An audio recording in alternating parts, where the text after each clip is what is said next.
Bonjour à tous, bienvenue dans notre émission C'est la vie. Épisode 69, le corps humain.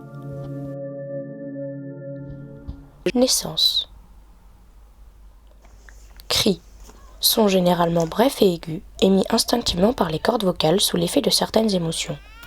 La joie est une émotion. L'accouchement est donc une vraie partie de plaisir.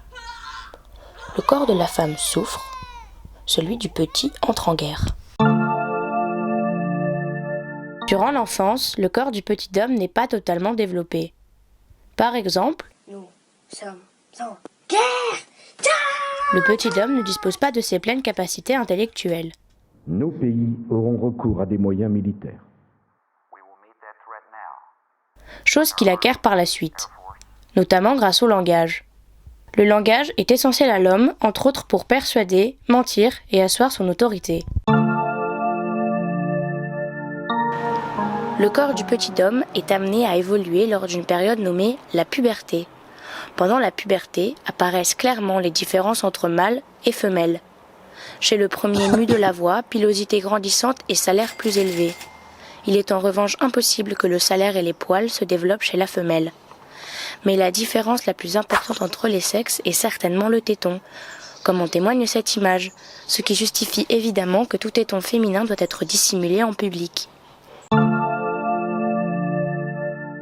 À l'âge adulte, ce n'est plus le corps qui impose ces changements à l'homme, c'est l'homme lui-même qui les impose au corps. Pour accroître sa masse musculaire, il peut par exemple pratiquer une activité sportive ou encore travailler. Le corps vif des femmes de ménage est par exemple régulièrement sollicité. Si le travailleur est gentil et qu'il travaille bien, son employeur peut même le payer. Le travailleur peut ensuite investir cet argent dans la fondation d'un foyer.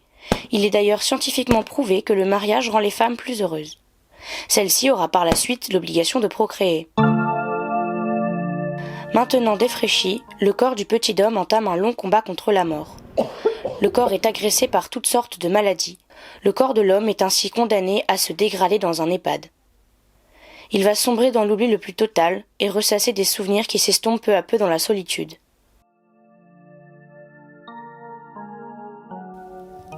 Mâle et femelle, travailleurs et employeurs, musclés ou chétifs, tout corps humain est ainsi destiné à nourrir la terre.